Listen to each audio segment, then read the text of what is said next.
Madame, monsieur, bienvenue à Zigzag Café pour ce nouveau rendez-vous des voyages Zigzag. Aujourd'hui, nous sommes loin de la Suisse, mais nous sommes tout de même en Europe. Nous sommes au pays des moustiques et du soleil de minuit. Nous nous trouvons à 400 km au nord du cercle polaire arctique. Nous sommes en Finlande, à proximité de... Nous sommes à Lemmenjoki. Ne cherchez pas Lemmenjoki sur la carte. À peine demi-douzaine de maisons, mais c'est pourtant la seule agglomération à plusieurs dizaines de kilomètres à la ronde.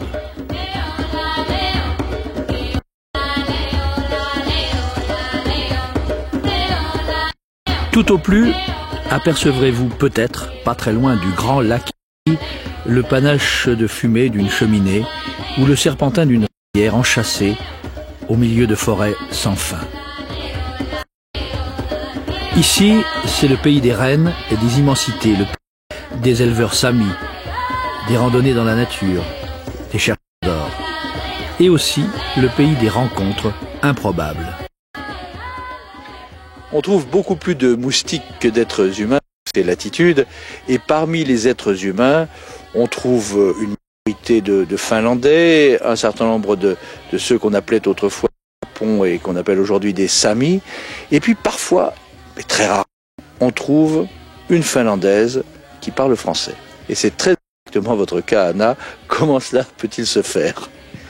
Alors, j'habitais pendant 3 ans en Suisse, à Lausanne, où j'ai fait les études pendant 2 ans, études de français. Et ici, qu'est-ce qui vous a amené ici?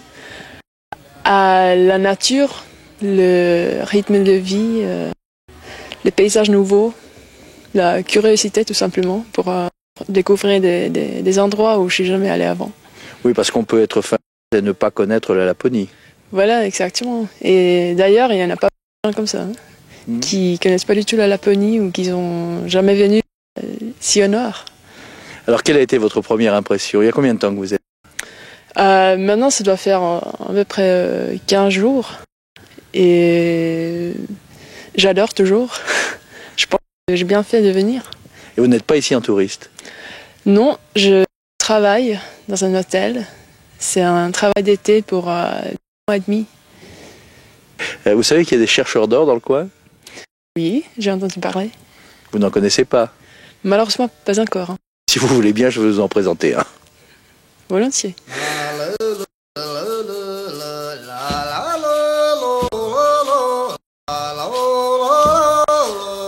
Il se nomme Paavo Holmisto. Et toute sa vie se passe ici, le long d'une minuscule rivière sans laquelle il n'y aurait ni vie ni or.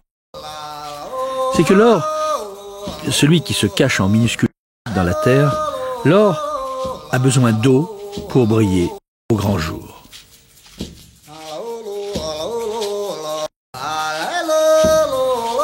Paavo est en quelque sorte le descendant de la première ruée vers l'or, à la fin du 19e siècle, en même temps, quasiment, que la ruée beaucoup plus connue qui jeta des milliers d'aventuriers sur les chemins du Grand Nord canadien. Le travail est toujours le même, 8 ou 10 heures par jour à la belle saison. Remuer la terre des collines, jeter à grande pelletée dans le courant permanent de l'eau détournée de la rivière, récupérer les boues pour aller finalement les tamiser à la rivière. Un travail solitaire et silencieux entre clapotis et chants d'oiseaux.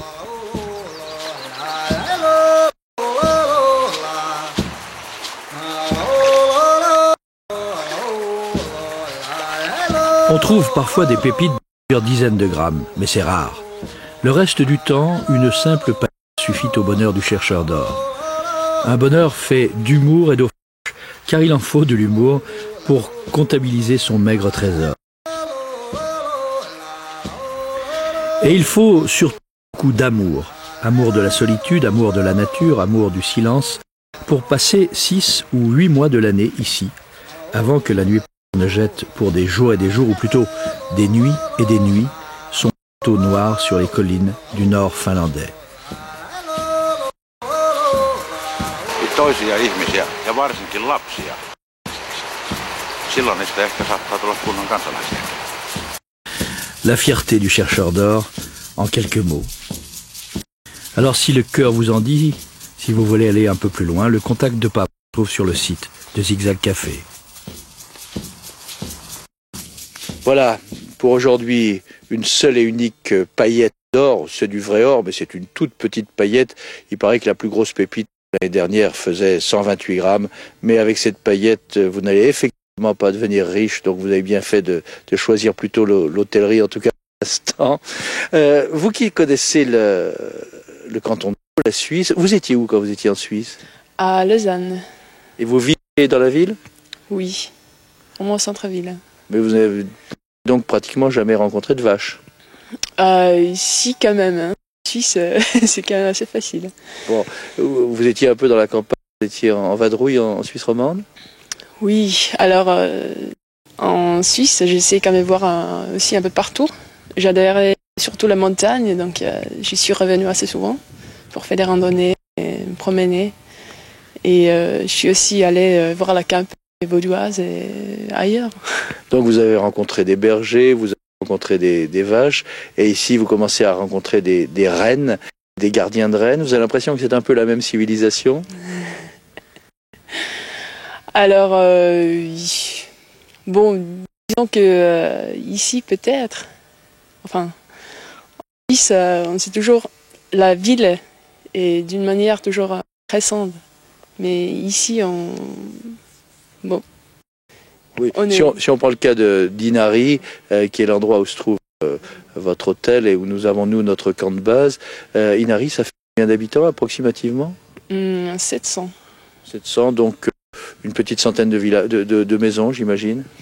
Oui, ça doit être ça. Donc effectivement, on est quand même assez loin de Lausanne, même si Lausanne n'est pas une très grande ville. On parlait de Rennes, vous en croisez, on en croise sur les routes. C'est d'ailleurs un peu dangereux. Il y a eu pour la première fois mort d'homme dans un accident de la circulation comme ça. Mais ça, vous êtes déjà allé travailler avec des gardiens de rennes, avec des éleveurs, ou vous en avez seulement croisé au bord de la route? Oui, je croisais des rennes pour la route, mais ça va venir. Je vais aller visiter les fermes pour voir des rennes tout près, pour apprendre un peu plus. Bon, bah si vous on fait ça tout de suite. Ah ben, bien sûr. À mi-chemin entre Lemmenjoki et Inari, nous sommes ici dans la ferme de la famille Padar. C'est habituellement Into Padar, le père qui s'occupe des rennes, ou du moins de ceux des rennes qui ne sont pas en train de nomadiser à des lieux à la ronde. Ces rennes, il les connaît tous par cœur, par leur nom. Il y a Tampa, là-bas il y a Remi, là il y a Tamper, il y a Kepi, il y a Velki, il y a aussi Noki.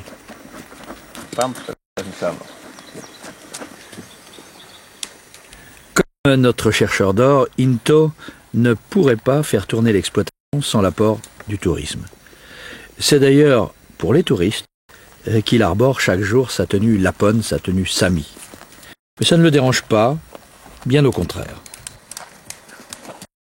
Il en est même plutôt fier, et de toute manière, c'est la seule concession faite aux visiteurs. Pour le reste, son travail avec les rennes est rigoureusement identique à celui de n'importe quel éleveur de rennes, aujourd'hui comme hier, aujourd'hui comme toujours. Les rennes, ça a toujours été ici la source principale non seulement de revenus, mais de vie au sens large. Le renne, ça donne bien sûr sa peau, mais ça donne aussi et surtout de la viande qui est connue pour ses vertus, bien plus que la viande du bœuf par exemple. On dit qu'elle est très énergétique et qu'elle n'a pratiquement pas de cholestérol. Je vous laisse le soin de vérifier. Et Padar fait ce métier toute l'année. Jamais il ne semble s'ennuyer, à se demander ce qu'il aime dans cette vie.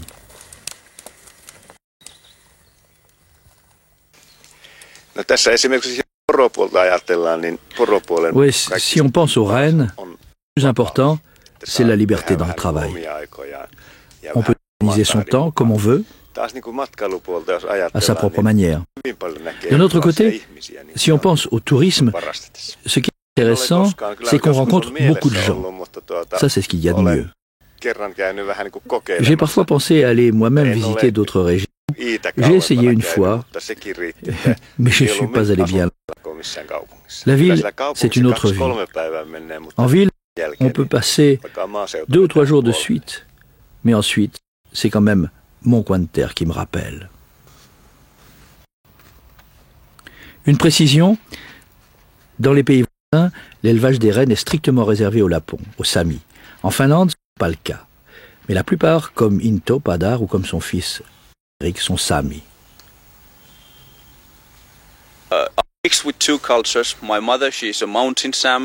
Je suis un mélange de cultures. Ma mère est une Sami des montagnes, mon père est un Sami du lac Inari. Nous avons des langues complètement différentes. Du coup, à la maison, nous parlons le finlandais. Et vous vous sentez Sami vous-même? Oui, oui, je me sens Sami.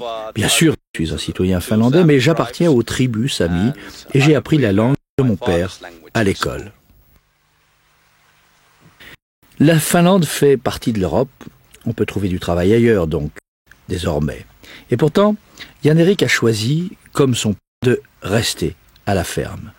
Ce qui ne l'empêche pas, soit dit au passage, d'être un as de l'informatique, car ici, on vit à la fois dans le passé, dans le présent et même dans le futur. Au fait, une question qui se pose souvent ici, au fait, faut-il nourrir partiellement les rennes ou les laisser trouver leur nourriture eux-mêmes, dans la nature? Les Padars font partie des éleveurs qui ont choisi d'apporter un complément alimentaire, d'autres s'y opposent au nom de la tradition et de l'environnement. Ce qui est sûr, c'est que la pollution n'est pas encore arrivée jusque-là et que le mode de vie, à part l'automobile et l'informatique, n'a pratiquement pas changé. Into sait toujours comment allumer un feu de bois et sa femme, Marit, connaît par cœur les chansons de ses ancêtres. Car la musique, comme le vêtement, sont beaucoup plus que du folklore. Chacune des pièces du costume a son utilité et chaque strophe d'une chanson puise dans les souvenirs, les émotions, les frissons presque de tout un peuple. On va écouter maintenant Marit Padar. Elle chante, elle écrit des chansons.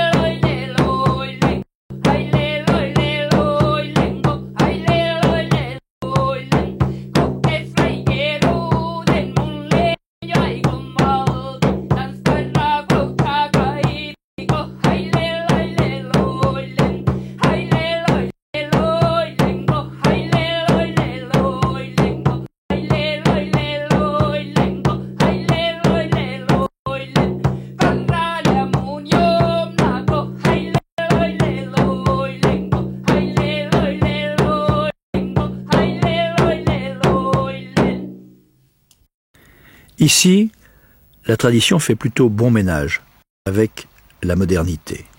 Des règles ont été posées qu'il s'agit simplement de ne pas enfreindre pour que perdure ce mode de vie auquel les éleveurs samis sont tellement attachés. Tenez, prenez l'exemple des touristes. Pas plus de 2 ou 3 quarts par jour. Et même si, en quittant leur véhicule climatisé, les visiteurs peuvent se croire un instant à un simple spectacle touristique ou folklorique, ils ont au fait de comprendre qu'ils sont en fait accueillis dans la vraie vie. Alors, sans doute un rien braillard dans d'autres voyages, plus au sud peut-être, eh bien ici ces touristes se font naturellement discrets, ils se coulent dans la nature, dans le silence. Un respect mutuel s'instaure. Chacun reste à sa place. Les visiteurs s'initient au lancer du lasso lapon, ils découvrent et parfois achètent les pièces d'artisanat que Jan-Erik fabrique patiemment pendant la très longue nuit d'hiver. Dans cet artisanat-là, pas de tape à l'œil, pas de fanfreluche. Les objets sont rigoureusement semblables à ceux qu'utilisent les éleveurs eux-mêmes. Et du coup, d'ailleurs, ils ne sont pas bon marché. Certains couteaux, en particulier, sont de véritables œuvres d'art. Quant au bois de renne, ici ce ne sont pas des trophées puisqu'il n'a pas fallu abattre la bête pour les obtenir. En effet, les rennes perdent leur bois chaque année. Il suffit de se baisser pour les ramasser.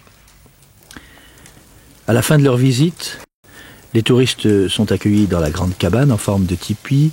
Ils dégustent le saumon de Marite puisque nous sommes aussi dans ces parages au pays où les rivières regorgent de saumon sauvage, bien évidemment. D'autres fois, ce sera plutôt un ragoût de renne. Ça dépend de la saison.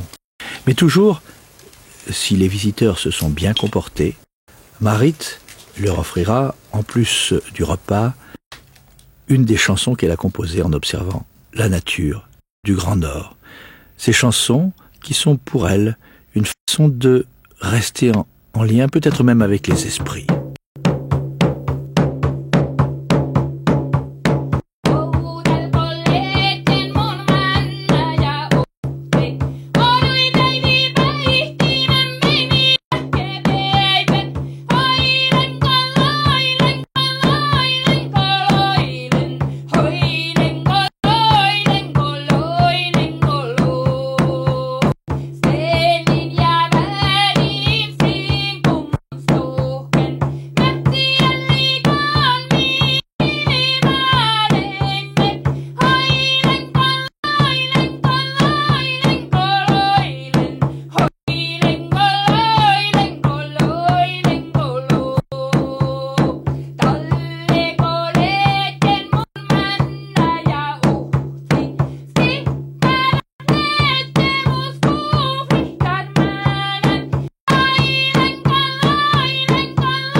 Je ne sais pas si vous l'avez rencontré ou au moins vu à l'hôtel où vous travaillez.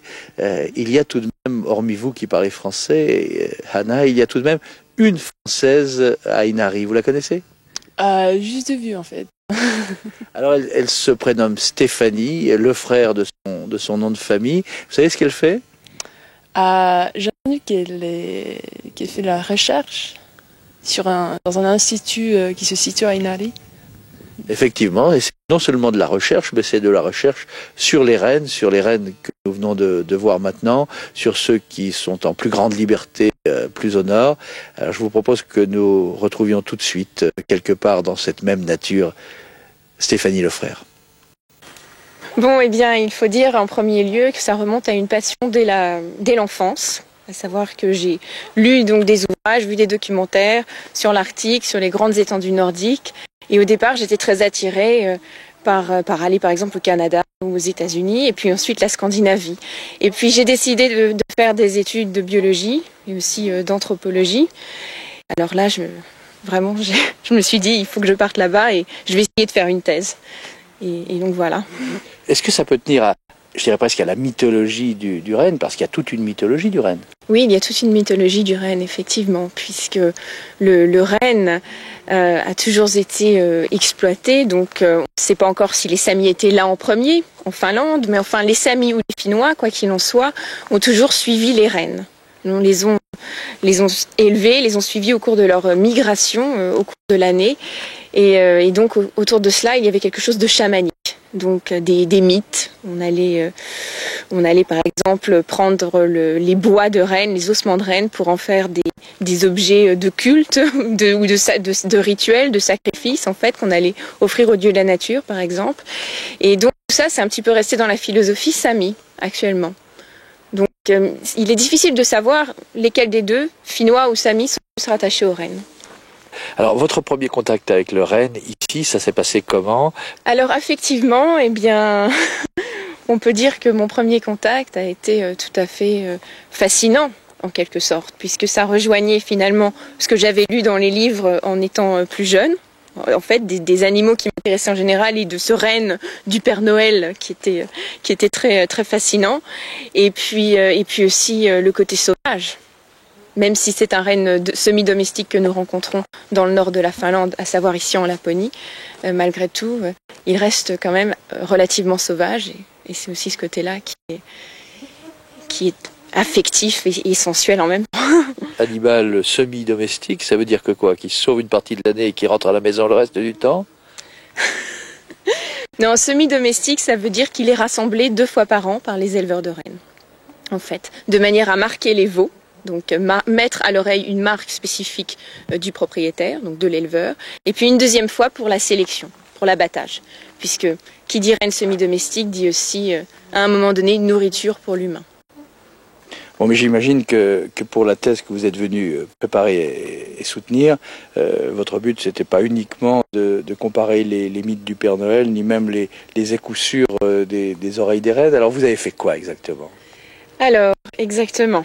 Eh bien, en fait, j'ai fait une thèse sur le comportement et l'ethnobiologie des rennes. Mais en fait, ça consiste, j'imagine, à observer le renne, si possible, sans modifier, si possible, en être le plus près possible, sans pour autant changer ses habitudes. Voilà, oui. Surtout ne pas interférer dans la vie de l'animal et vraiment essayer d'observer ce qu'il y a de plus naturel, ce qui se passe vraiment dans la réalité. Comment est-ce qu'il mange? Quand est-ce qu'il mange?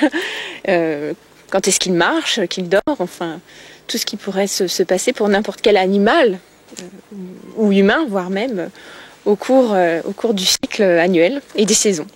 J'ai cru comprendre qu'entre les Samis et les non-Samis ici, certains sont pour le fait de nourrir les rennes un peu en hiver, un peu ou même beaucoup, oui, et que d'autres ils sont totalement opposés. Alors vous avez une position dans tout ça? Alors justement, là on rentre dans un domaine un petit peu plus politique, et donc en tant que scientifique, il faut que, du moins il a fallu que je reste en dehors de ça, mais malgré tout, dans ce qui a concerné mon étude ethnobiologique, j'ai fait une enquête auprès des éleveurs pour essayer de connaître leur opinion, et c'est vrai que en fait il y a une sorte d'opposition, puisqu'on est obligé, paradoxalement, de nourrir les rennes en hiver, puisque s'il y a trop de rennes, alors les pâturages sont trop exploités et il y a donc moins de lichens. Or, la régénération des lichens est tellement lente que ça peut représenter un danger pour l'environnement sur le long terme. En conséquence, ce qu'on peut faire, c'est diminuer la population de rennes chaque année. Mais là, les éleveurs ne sont pas très contents, parce que ça veut dire aussi diminuer leurs revenus. Donc c'est un très gros paradoxe, d'une certaine façon. Mais c'est vrai que si les éleveurs nourrissent en hiver, alors le renne devient un animal comme la vache. Donc il est plus semi-domestique, il est plus semi-sauvage, comme vous voulez. C'est plus intéressant pour l'éleveur. Donc en ce moment, justement, le gouvernement finlandais et aussi le Parlement du renne, qui s'organise chaque année en juin, justement, essaie de trouver une solution à cela. Que faire, finalement, dans l'avenir, et quel va être l'avenir du renne? Retournons un instant, si vous le voulez bien, Anna, dans l'hôtel où vous travaillez. Vous avez la carte, vous avez le menu en tête, là. Qu'est-ce qu'on y mange? Ben, en gros, c'est soit la renne, soit des poissons. Et du poisson du lac? Il y a des poissons du lac, oui, et aussi de la mer. Alors, je connais un endroit où on mange la truite pêchée dans le lac Inari, mais on s'y rend autant pour la truite que pour la propriétaire, qui est tout à fait exceptionnelle. On ne trouve pas son adresse à l'office de tourisme. En revanche, quand on l'a trouvée, on a du mal à en repartir. Regardez. Voilà. C'est un peu petit mon plat. C'est juste.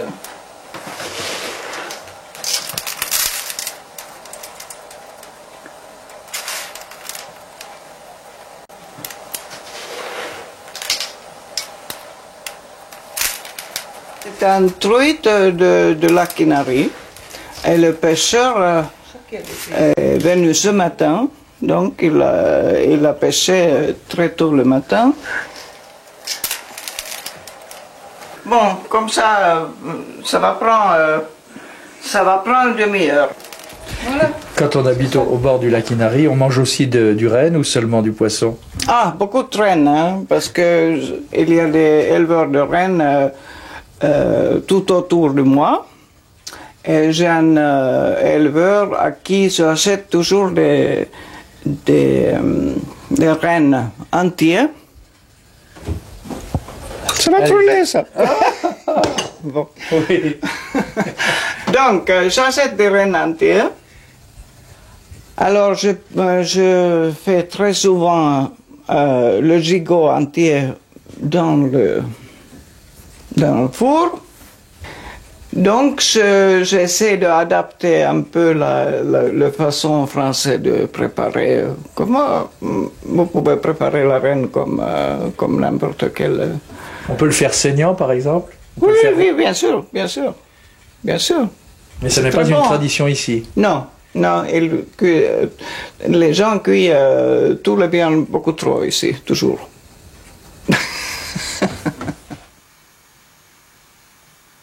Je me suis marié avec un Français, mais j'avais tout le temps en tête que je voulais vivre en France. Et hop, on est parti avec mon mari vivre en France. Lui, il ne parlait pas du tout français, moi très peu. Mais on était jeunes et courageux. donc on a quand même resté 20 ans en France. C'est la curiosité qui vous avait fait partir et c'est la nostalgie qui vous a fait revenir? Oui, on peut dire comme ça, oui. Oui. C'était pas l'idée de seulement revenir en Finlande, mais vivre une autre vie. Il y a ici des quantités de souvenirs, de tableaux. Ce sont tous des objets qui sont liés à votre propre histoire ou ce sont simplement des objets qui ont été accumulés? Tous les meubles, les vaisselles, tout ce qu'il y a ici est de ma famille. La plupart des meubles sont du 19e siècle et c'est très intéressant parce que si on connaît un peu l'histoire de la Finlande, on était sous la reine de la Suède. Il y a des meubles suédois. Après, on est passé à des meubles russes. Et la plupart qui viennent de Saint-Pétersbourg. C'est un peu le reflet de l'histoire de oui, la Finlande. Voilà.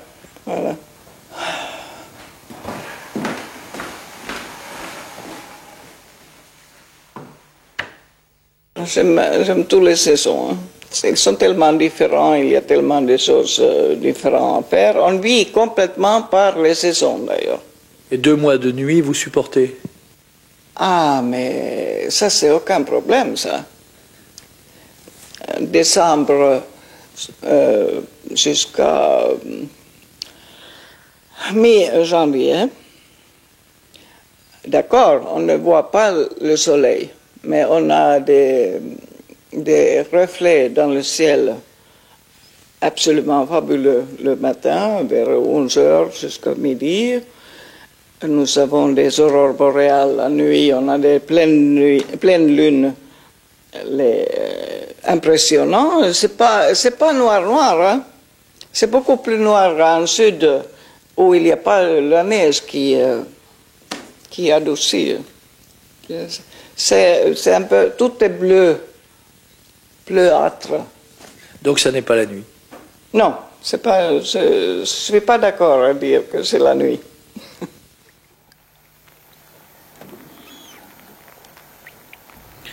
Lac Inari, en plein été, dans une lumière précédant l'orage. Voici Erkki Almetoja. Chaque jour, il vient relever ses filets. Le lac est très poissonneux, mais les perches, les truites, les ferras sont méfiantes. Les jours se suivent, mais ne se ressemblent pas. Erkki ne rentre jamais bredouille. Et parfois, il rapporte à peine de quoi nourrir sa famille. Pour lui, la pêche ne suffirait pas pour vivre. Alors il est également guide. Il emmène souvent des visiteurs sur le lac, et s'il leur fait partager les plaisirs de la pêche, il leur fait surtout partager à terre ce qu'il aime le plus ici. It's hard to explain, C'est difficile à expliquer, mais je suis sûr même que c'est un mode de vie. Bien sûr, le peuple Sami a hérité ce mode de vie de la nature elle-même. On rencontre rarement d'autres visiteurs ici, et pourtant, c'est un peu comme si à distance, chacun respectait chacun. Ainsi, on trouve toujours du bois, quelqu'un en a apporté, et à son tour, l'utilisateur en rapportera.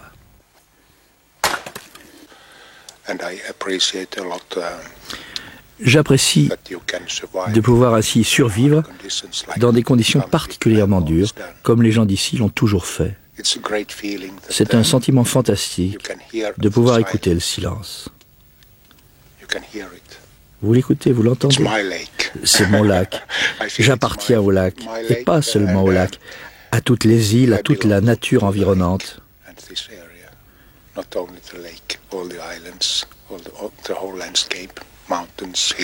Les montagnes, tout. Cela m'appartient, et j'y appartiens.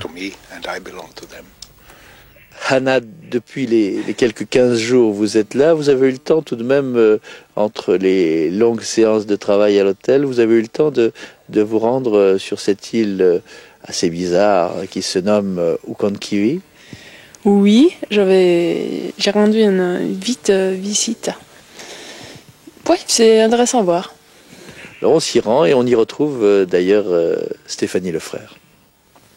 J'imagine que parmi les dieux des Samis, il devait y avoir les saisons et les orages. D'ailleurs, il y a un orage qui nous guette là en ce moment. On va essayer de travailler assez vite. Donc les Samis, comment s'approchaient-ils des dieux et des divinités? Les Samis, en fait, craignaient leurs dieux, puisque leur dieu, c'était donc la nature. Et le rocher, donc ce rocher nommé Ukonkivi, était pour eux le dieu essentiel dans Inari. Et c'est pourquoi donc ils y amenaient les animaux pour le sacrifice. C'est pourquoi aussi ils amenaient de l'huile faite à base extraite du renne ou extraite de l'ours en fait. Et ils mettaient cette huile sur le rocher justement pour implorer le rocher, leur dieu, de leur favoriser une meilleure pêche, une meilleure chasse et justement d'empêcher la pluie et les orages. Ouf! Combien de marches pour arriver ici? 136. Sans problème. Sans problème, ça va. Alors, habituellement, c'était plutôt les rennes qui montaient sur cette colline, mais qui ne redescendaient pas. Oui, on pourrait dire ça si vous voulez, mais bon, habituellement, c'était plutôt les Samis, en fait, qui venaient sur cette île qu'ils considéraient comme un dieu. Et donc, ils amenaient ces sacrifices pour prier leur dieu, et pour leur dieu donc naturel, et pour pouvoir avoir une meilleure pêche et une meilleure chasse, en fait. Mais personne n'a le droit de venir au niveau du lieu de sacrifice, qui est en fait une grotte cachée quelque part dans l'île, je ne dirais pas l'endroit. D'ailleurs, moi-même, je ne le connais peut-être pas. Et donc, à ce niveau-là, il y a surtout des scientifiques, des archéologues et des ethnologues qui viennent étudier. Nous étions tout à l'heure aux abords de l'île où se trouve le cimetière, enfin les cimetières, l'ancien et le nouveau, cimetière avec des croix chrétiennes. Le christianisme et les Samis, c'est un mariage récent? C'est un mariage d'environ 3 siècles, oui. Très récent en effet. Et ça s'est fait comment? Ça s'est fait de manière très difficile en fait, contre les Suédois, donc au départ, puisque c'est le roi de Suède qui a imposé la christianisation en Finlande. Et donc plus particulièrement pour les Samis dans un premier temps. Et effectivement, ça s'est très mal passé, puisque adoraient les divinités naturelles. Donc ils ont refusé de se christianiser, et ça s'est fait à coup d'atrocités. On est loin de tout ici, puisque tout à l'heure, pour retourner sur la terre ferme, il faudra que Margrethe revienne nous chercher. Mais pourtant, ici, à, disons, 1 kilomètre 500 de l'autre côté du lac, il y a une maison sur la colline. Et dans cette maison vit un couple. Lui est éleveur de rennes et elle est artiste. Elle fait un travail étonnant, un travail autour des traditions samis, mais avec une patte tout à fait personnelle. Elle se prénomme Kaya.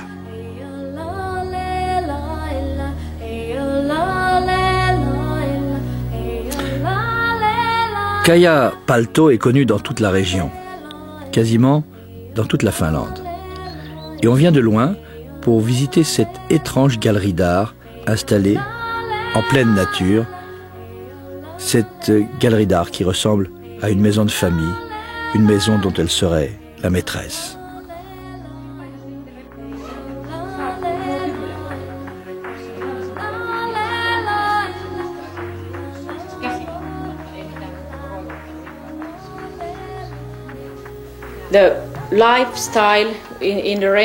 Le mode de vie dans la culture des éleveurs samis est tellement important et tellement fort que pour mon art, je trouve mon inspiration, mes idées, dans ma propre vie, au sein de cette culture des éleveurs de rennes.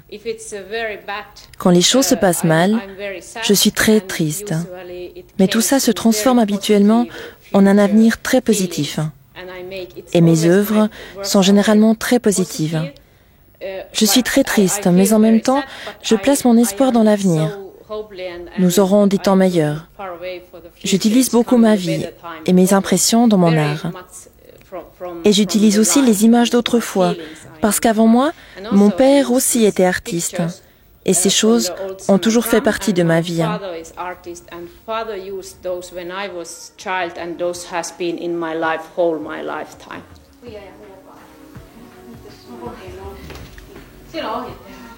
Les œuvres de Kaia Palto n'ont d'équivalent nulle part.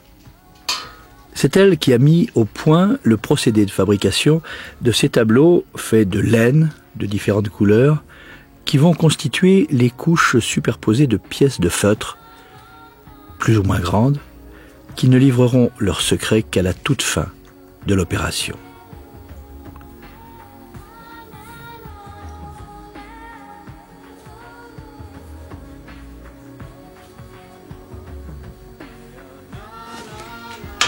Le travail de l'artiste est intellectuel, certes, mais il est aussi physique. Il faut apprivoiser, maîtriser la matière, de la paume des mains jusqu'à la plante des pieds. Le tout avec des allures de simple ménagère, puisque tout se passe dans une espèce d'atelier buanderie, avec des produits de lessive, banals. Je vous laisse découvrir son secret de fabrication. Il y faut, comme vous voyez, beaucoup d'huile de coude et pas mal d'agilité dans les pieds.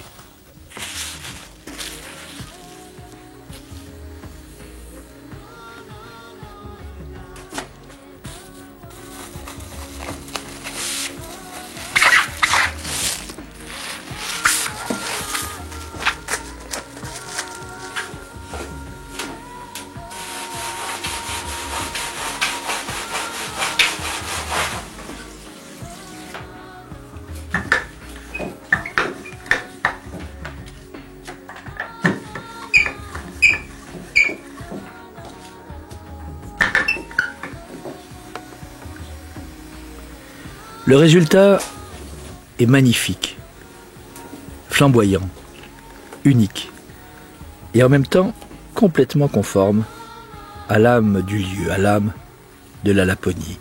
Une âme profonde, sombre, comme retenue, étouffée par l'obscurité des hivers et qui éclate soudain en feu d'artifice lorsqu'éclosent les premières fleurs des champs, en juin, parfois juillet. En toute logique, c'est l'ensemble de cette émission que nous aurions dû vous présenter dans cette tenue, c'est-à-dire avec une moustiquaire accrochée au chapeau qui protège complètement le visage, avec peut-être même des gants. Alors on n'a pas fait ça pour vous parce que protéger votre visage, ça aurait été dommage, il est très joli comme ça. En ce qui me concerne, je n'aurais pas l'impudence de rester dans cette tenue, même s'il est très très agréable et très très utile. Alors je vais enlever cette espèce de moustiquaire et on va continuer à présenter cette émission. Voilà, et on va la présenter d'autant plus que après cette visite chez Kaia, on va aller juste en face, on va aller dans la famille Tiainen. Elle représente assez ce qui se passe ici, dans ce pays, ou dans cette région en particulier, où les Finlandais et les Samis se mélangent. Ce sont deux cultures très différentes, mais c'est un peuple, je dirais, racialement pratiquement identique, ce qui veut dire que il y a parfois des mariages mixtes, et ces mariages mixtes, même s'ils ne se voient pas sur le visage, posent un petit problème dans les têtes.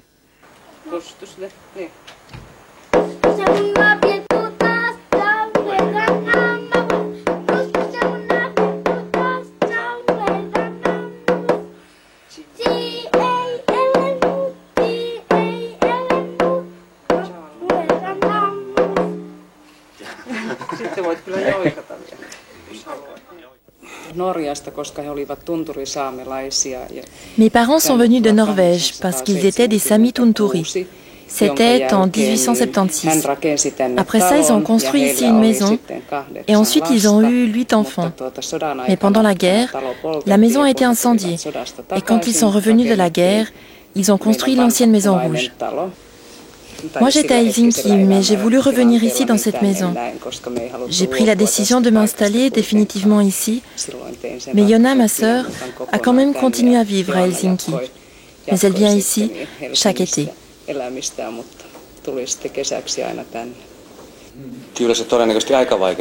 Ce serait vraiment difficile, dit Joa, de vivre ici sans le tourisme. Uniquement avec l'élevage des rennes, nous en avons trop peu. Et son fils rétorque, j'aimerais continuer ici pour faire comme ma mère. Ici, il n'y a pas beaucoup de gens, et si j'étais en ville, là-bas, je ne pourrais pas marcher comme je marche ici, dans la forêt. Ici, loin de la ville, on pratique un art de vivre que Johanna, la sœur de Margitta, retrouve chaque été. Au début, j'étudiais à Helsinki et je travaillais un peu là-bas. Quand mon père est mort, j'étais encore en plein dans mes études. Après, je me suis mariée et du coup, je suis restée à Helsinki. Mais maintenant, je me suis organisée pour revenir chaque été ici, parce que finalement, c'est ici chez moi. Et quand on demande à Johanna ce qu'elle aime le plus ici, elle répond le calme de la nature, hein. Ne pas être pressé, c'est ici que je parviens à réaliser ce qui est le plus important pour moi.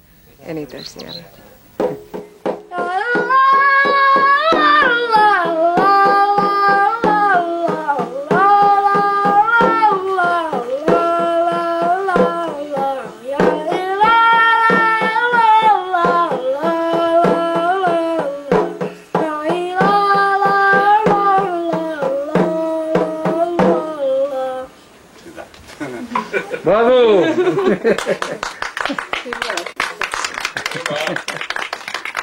Voilà, l'émission se termine ou presque. Merci Hanna d'avoir été avec nous. J'ai encore une dernière proposition à vous faire avant que nous nous séparions. C'est que nous allions visiter ce lieu où peut-être vous viendrez passer des vacances quand vous aurez des vacances. C'est un lieu tout à fait étonnant. Ça se trouve derrière nous et si vous êtes d'accord, je vous emmène avec la moustiquaire. Allez, on y va. Ok.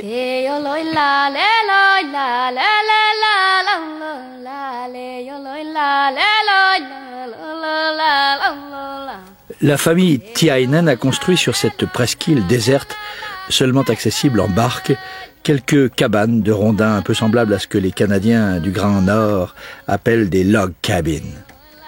La clé, c'est plutôt pour la forme ou pour les visiteurs qui ne se sentiraient pas en sécurité, mais ils peuvent se rassurer, il ne leur arrivera rien de mal.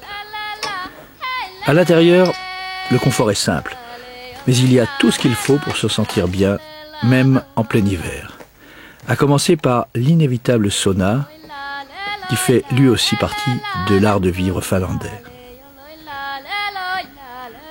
Même si la Finlande est un pays généralement coûteux, les prix de location ici sont extrêmement modiques.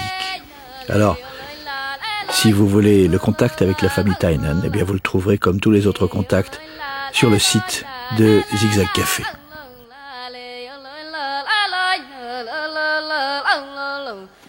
Nous sommes arrivés au terme de ces 45 minutes, mais ici c'est toujours l'heure du soleil de minuit et des moustiques. Dans quelques instants, Marguerite nous aura ramené en direction de la terre ferme et de la civilisation, pour autant que la civilisation se trouve là-bas plutôt qu'ici. Merci en tout cas de nous avoir suivis pour ces nouveaux voyages en zigzag et à bientôt.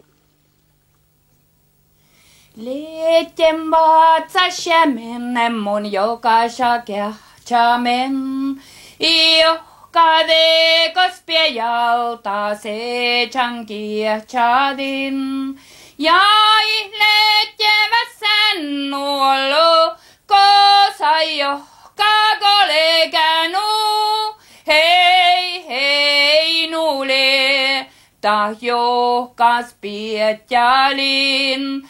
Hei hei nule, ta se chankia chadin. Mä nähleet jevolikään ja kuodan kuovludan.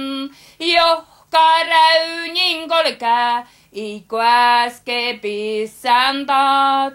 Keulu muhta suan nuollu, kosa johka maanainu. Hei hei nule, ta johkas pietjalin. Hei hei nule, ta se chankia chadin.